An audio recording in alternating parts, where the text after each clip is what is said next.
एक बार की बात है। सोनपुर नाम के एक छोटे से गांव में सभी गांव वाले रात को चैन से सो रहे होते हैं। तभी आशु नाम के एक व्यक्ति को प्यास लगती है और वो पानी पीने के लिए उठता है। जब वो पानी पी रहा होता है तो उसकी नजर अपनी खिड़की पर पड़ती है। वो खिड़की के बाहर देखता है एक चुड़ैल और भूतिया कुत्ता एक औरत को मार कर उसकी लाश खा रहे होते हैं। ये देखकर आशु के रोंगटे खड़े हो जाते हैं और वो जोर से चिल्लाता है। उसकी आवाज सुनकर उसके घर वाले उठ जाते हैं और उससे बोलते हैं, माँ, मैंने अभी बाहर एक चुड़ैल और एक भूतिया कुत्ता देखा जो मीना काकी की लाश को खा रहे थे। क्या? चुड़ैल और भूतिया कुत्ता अपने गांव में? तू ये क्या बोल रहा है बेटा? लगता है तूने कोई डरावना सपना देख लिया है। नहीं माँ, मैं सच बोल रहा हूँ। अगर आपको यकीन नहीं होता तो आप मेरे साथ बाहर चलकर देख लीजिए। इसके बाद आशु अपनी माँ के साथ बाहर जाता है। वहाँ उसकी माँ मीना की लाश को देखती है। मीना की लाश को देखकर ऐसा लगता है मानो जैसे कि किसी जानवर ने उसकी लाश को नोच कर खाया हो। ये देखकर आशु की माँ को अपने बेटे की बात पर विश्वास हो जाता है और वो डरते हुए अपने बेटे से बोलती है, बेटा, कल सुबह होते ही हमें ये बात गांव के सभी लोगों को बतानी होगी। अगर हम ये बात छुपाएंगे तो शायद कल वो चुड़ैल हमारी भी किसी तरह से जान ले लेगी और अभी हमें घर में चलना चाहिए। क्या पता वो चुड़ैल और उसका भूतिया कुत्ता अभी भी यहीं कहीं होगा। हाँ माँ, तुम सही बोल रही हो। इतना बोलकर वो दोनों अपने घर में चले जाते हैं और अगले दिन गांव वाले मीना की लाश देखकर उसकी मृत्यु पर शोक जताते हैं। वहीं आशु और उसकी माँ सभी गांव वालों को चुड़ैल के बारे में बताती है। चुड़ैल के बारे में सुनने के बाद गांव के लोग बोलते हैं, क्या हमारे गांव में किसी चुड़ैल का साया है? हे भगवान, ये कैसे हो सकता है? आखिर हम गांव वालों ने किसी का क्या बिगाड़ा है जो वो चुड़ैल अपना भूतिया कुत्ता लेकर हमारे गांव में आ गई है? आज उसने मीना को मार डाला, कल को वो मुझे और तुम्हें भी मार सकती है। हम कैसे इस चुड़ैल से अपना पीछा छुड़ाएं? भाइयों, कुछ सोचो। तुम सही बोल रहे हो बेटा, अब हम सबको मिलकर कुछ न कुछ करना पड़ेगा। फिलहाल तो हम सबको रात में अपने घर के अंदर ही छुपकर रहना चाहिए ताकि वो चुड़ैल हम लोगों को पकड़ ना सके। जिसके बाद सभी गांव वाले मंदिर में जाते हैं और भगवान से प्रार्थना करते हैं। पूरा दिन ऐसे ही बीत जाता है और शाम हो जाती है। रात होते ही सभी गांव वाले अपने घर का दरवाजा बंद करके अपने घर में सोने के लिए चले जाते हैं।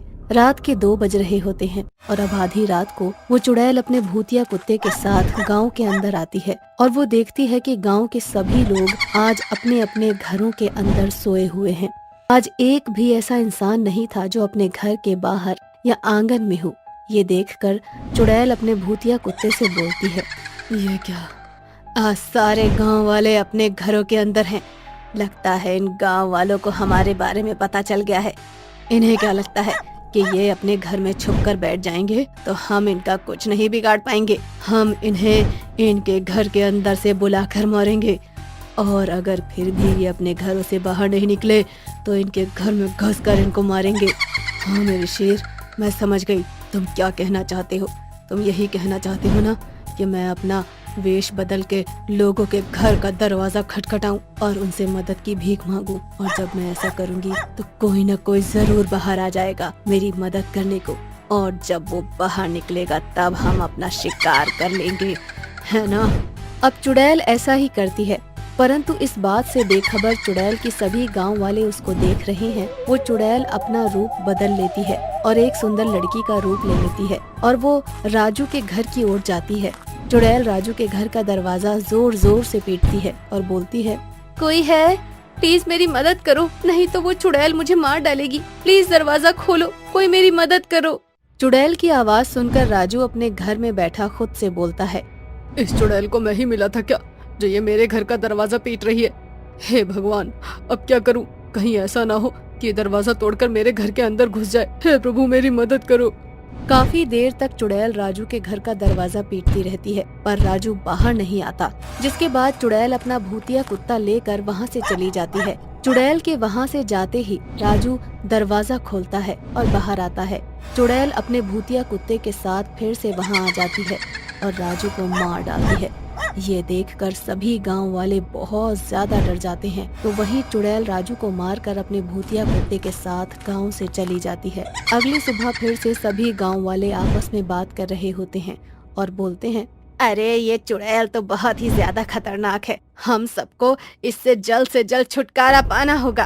तुम सही बोल रही हो बहन, इस चुड़ैल और उसके भूतिया कुत्ते से हमारी एक ही इंसान जान बचा सकता है और वो है पहाड़ी वाले कालू बाबा। हम सबको कालू बाबा के पास जाना चाहिए।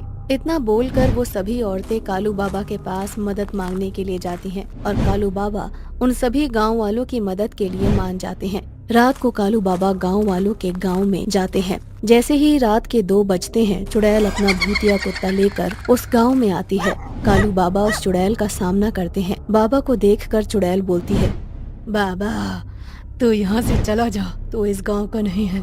तूने मेरे या मेरे कुत्ते का कुछ नहीं बिगाड़ा, इसीलिए हम दोनों तेरी जान नहीं लेना चाहते। पर फिर भी अगर तू मेरे और इस गांव वालों के बीच में आएगा तो मैं तुझे भी मौत के घाट उतार दूंगी। अगर मुझे मार कर तेरा बदला पूरा हो जाता है तो तू मुझे मार देना, और उससे पहले तू मुझे ये बता, इन गांव वालों ने तेरा और तेरे कुत्ते का आखिर क्या बिगाड़ा है जो तू सभी गांव वालों की जान लेना चाहती है। मेरी मौत इन गांव वालों की वजह से हुई है बाबा। मैं मेरे शेरू के साथ अकेले रहा करती थी। मैं मुन्नी हूँ, इस गांव की रहने वाली, जिन पर इन्होंने लांछन लगाया था।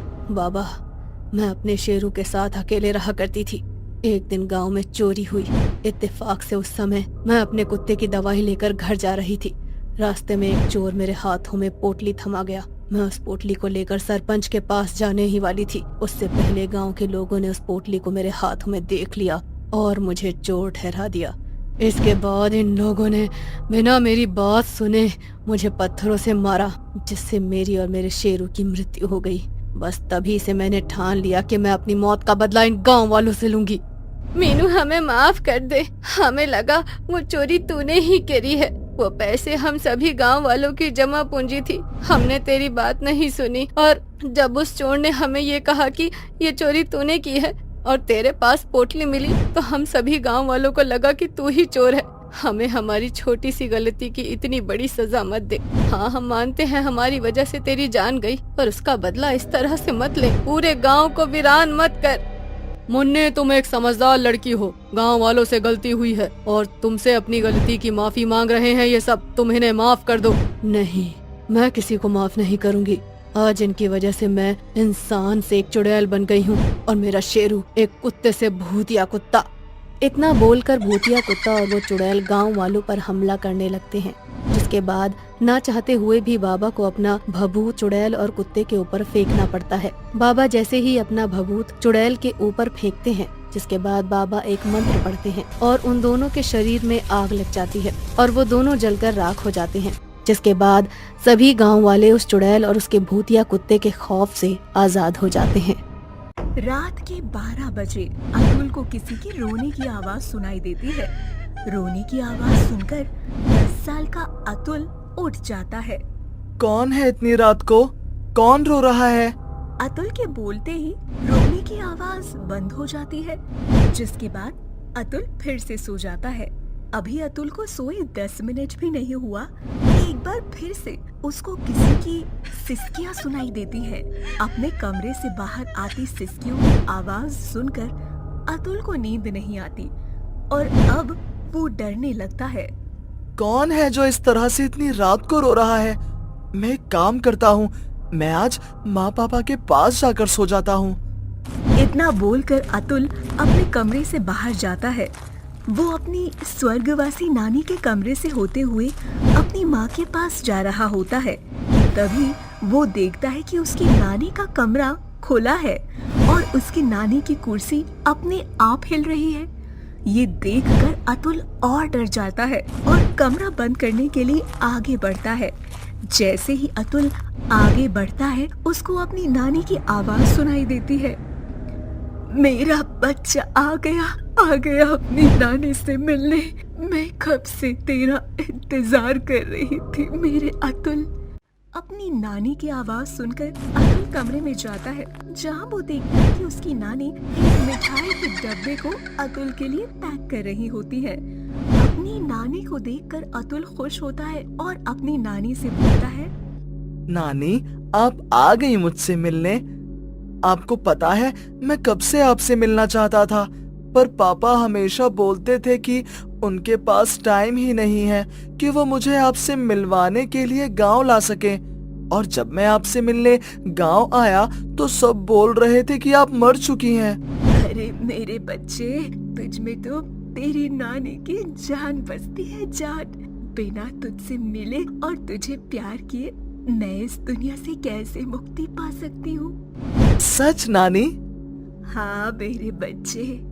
तो फिर आज आप मुझे अपने पास सुलाओ ना नानी। जिसके बाद अतुल अपनी नानी के साथ अपनी नानी के कमरे में ही सो जाता है। अगली सुबह अतुल की माँ उसे पूरे घर में ढूंढती है और वो देखती है कि अतुल अपनी नानी के कमरे में सोया हुआ है। बीना अतुल को उठाती है और बोलती है, बेटा सुबह हो गई है, जल्दी से फ्रेश हो जाओ। तुम्हें नानी का गांव घूमना था ना? सच? नानी, आपने सुना, आज हम गांव घूमने चल रहे हैं। नानी, आप भी जल्दी से तैयार हो जाओ। अतुल को अकेले किसी और से बात करता देख बीना बहुत हैरान होती है और अतुल से बोलती है, बेटा तुम किससे बात कर रहे हो? माँ, मैं नानी से बात कर रहा हूँ। अच्छा माँ, मैं तैयार होकर आता हूँ। नानी, आप भी जल्दी तैयार हो जाओ। इतना बोलकर अतुल तैयार होने के लिए चला जाता है। बीना ये सब देखकर बहुत हैरान होती है और जल्दी से अपने पति विवेक के पास जाकर उससे बोलती है, सुनो, आज मैंने देखा अतुल अकेले अपनी नानी के कमरे में सो रहा था और किसी से बात भी कर रहा था। जब मैंने उससे पूछा कि वो किससे बात कर रहा है तो वो बोला कि वो नानी से बात कर रहा है। विवेक, मेरी माँ उसे दिख रही है। विवेक, मुझे कुछ ठीक नहीं लग रहा। क्या बीना, तुम बेकार ही टेंशन लेती रहती हो। तुम तो जानती हो ना कि तुम्हारी माँ और अतुल एक दूसरे से कितना प्यार करते थे। अतुल अभी अपनी नानी के सदमे से बाहर नहीं आया है, इसलिए ऐसा बोल रहा है। वो सदमे से बाहर निकले इसलिए तो मैं उसे आज गांव घुमाने के लिए ले जा रहा हूँ। शायद आप सही बोल रहे हो।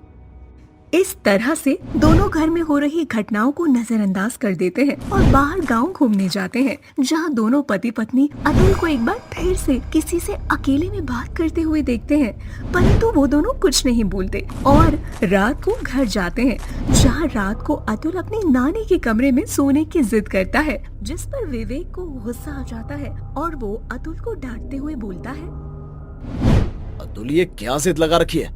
नानी के साथ सोना है, नानी के साथ सोना है, जब हमने कह दिया ना कि आज तुम अपने कमरे में सोगे या फिर हमारे साथ। समझ में नहीं आ रही क्या बात? और रही तुम्हारी नानी की बात, तो वो मर चुकी है, वो यहाँ नहीं है। मैं सच बोल रहा हूँ पापा, नानी यही है। अच्छा बताओ, कहाँ है तुम्हारी नानी? हमें तो नहीं दिख रही। हाँ, नानी यहीं पर है। आप मुझ पर इस तरह से गुस्सा कर रहे हो, नानी को अच्छा नहीं लग रहा है, वो रो रही है। आप मुझे डांटना बंद करो। अतुल की बातें सुनकर अब विवेक को और भी ज्यादा गुस्सा आ जाता है और वो अतुल पर हाथ उठाता है। जैसे ही विवेक अतुल पर हाथ उठाता है, अतुल की नानी उसके पिताजी का हाथ पकड़ लेती है, जिसके बाद विवेक को भी एहसास होता है कि यहाँ उन तीनों के अलावा कोई चौथा मौजूद है। जिसके बाद खिड़कियाँ अपने आप बंद होने लगती हैं। घर के अंदर के सामान अपने आप हिलने और टूटकर गिरने लगते हैं। ये सब देखकर बीना और विवेक बहुत ही ज्यादा डर जाते हैं। तो वहीं अतुल अपनी नानी से बोलता है, नानी प्लीज आप गुस्सा मत करो, वो पापा है मेरे। पापा आपको देख नहीं पा रहे इसलिए गुस्सा हो रहे हैं, आप उनके सामने आ जाओ ना प्लीज। जिसके बाद अतुल की नानी अपनी बेटी और दामाद के सामने आती है। बीना और विवेक अतुल की नानी को अपने सामने देखकर डर जाते हैं। जिसके बाद अतुल की नानी उनसे बोलती है, बेटा मुझे माफ कर दे, मेरी वजह से तुम लोग इतना ज्यादा डर गए, पर मेरी इच्छा थी कि मैं अपनी नाती से मिल सकूं, उसके साथ कुछ वक्त बिता सकूं। तुझे तो पता है ना कि अतुल मेरा इकलौता नाती है, ठीक वैसे ही जैसे तू मेरी इकलौती बेटी है। शायद मेरे इसी प्यार की वजह से मुझे अब तक मुक्ति नहीं मिल पाई। अगर इसी तरह से मेरा प्यार अतुल के लिए बढ़ता रहा तो ये प्यार कहीं अतुल के लिए ही खतरा न बन जाए। बेटा बेटा, इसीलिए मैं चाहती हूँ कि तुम मुझे मुक्ति दिला दो, ताकि मैं अतुल के मोह और माया से दूर हो सकूं। सारा सच जानने के बाद बीना अपने पति विवेक के साथ मिलकर अपनी माँ की आत्मा की शांति के लिए एक छोटा सा हवन करवाती है और अपनी माँ की आत्मा को मुक्ति दिलवाती है। मुक्ति मिलने के बाद अतुल की नानी हमेशा हमेशा के लिए इस दुनिया से चली जाती है और समय के साथ बहुत जल्द अतुल भी अपनी नानी को भूल जाता है। रात के अंधेरे में मोहन शहर से अपने गांव लौट रहा होता है। रात का मंजर देखकर मोहन के मन में थोड़ी बहुत घबराहट भी हो रही होती है। तभी रास्ते में उसे एक बैल की आवाज सुनाई देती है। मोहन पीछे मुड़कर देखता है तो उसे कोई भी नजर नहीं आ रहा था। किसी तरह से मोहन घर पहुंच जाता है और वो अपनी पत्नी मीना से कहता है, अरे मीना, जरा एक गिलास पानी तो देना। बड़ी मुश्किल से घर पहुंचा हूँ। रास्ते में अजीब अजीब सी आवाजें आ रही थी। क्या कहीं आपने पीछे मुड़कर तो नहीं देखा ना? हाँ, जब मैं आ रहा था तो मुझे किसी बैल की आवाज आ रही थी, तो मैं पीछे मुड़कर देखा तो मुझे वहाँ कोई नजर नहीं आया। फिर मैं अपने घर वापस आ गया। हे भगवान, आपने पीछे मुड़कर क्यों देखा? मैंने आपसे कितनी बार कहा है कि कभी भी रात के अंधेरे में किसी की भी आवाज आए तो पीछे मुड़कर नहीं देखना है। आप मेरी बात सुनते ही कहाँ हैं? तुम खामखा की टेंशन ले रही हो मीना। जाकर मेरे लिए पानी लेकर आओ। मीना अंदर पानी लेने चली जाती है। तभी मोहन के दरवाजे पर जोर जोर से खटखट की आवाज होने लगती है। मीना भाग कर आती है और अपने पति से कहती है, देखो, दरवाजा मत खोलना। मेरा जी बहुत घबरा रहा है। मुझे लग रहा है कि कुछ तो गड़बड़ है। पागल हो क्या? इतनी रात को अगर कोई दरवाजा खटखटा रहा है तो इसका मतलब कि किसी को हमारी जरूरत है, और मैं तुम्हारी इन बचकानी बातों में नहीं आने वाला। मैं जा रहा हूँ दरवाजा खोलने। आपको सुनाई नहीं देता क्या? मैंने कुछ कहा है आपसे। आपको दरवाजा नहीं खोलना है। मैंने किसी की मदद करने से आपको नहीं रोका है, लेकिन आपको शायद इस गांव में उस भूतिया बैल और चुड़ैल के बारे में नहीं पता है। सबसे बड़ी गलती तो आप ये करके आए हो कि जब आप घर आ रहे थे तब आप पीछे मुड़कर देख रहे थे। पीछे मुड़कर देखना ही सबसे बड़ी गलती थी, और मेरा मन बहुत ज्यादा घबरा रहा है, इसीलिए मैं नहीं चाहती कि आप दरवाजा खोलें। मोहन मीना की बात को नहीं सुनता और वो जाकर दरवाजा खोल देता है। और जैसे ही वो दरवाजा खोलता है तो देखता है कि भूतिया बैल के ऊपर एक चुड़ैल बैठी होती है। वो चुड़ैल मोहन का गला पकड़कर बैल के ऊपर बिठाकर उसे अपने साथ ले जाती है। मीना चिल्लाती रह जाती है और रोती रहती है, लेकिन वो अपने पति को उस चुड़ैल से नहीं बचा पाती। उसके बाद मीना शोर मचाने लगती है। गांव के आसपास के लोग भी उसका शोर सुनकर उठ जाते हैं और वो लालटेन और लाठी लेकर मीना के पास आते हैं और मीना से कहते हैं, अरे क्या हुआ मीना बहन, तुम इतनी रात को चिल्ला क्यों रही हो? सब ठीक तो है ना? भैया, मैं आपको क्या बताऊं, मेरे पति शहर से वापस आ रहे थे और उन्हें आते आते अंधेरा हो गया। उन्हें इस गांव की भूतिया बैल और चुड़ैल के बारे में बिल्कुल नहीं पता था।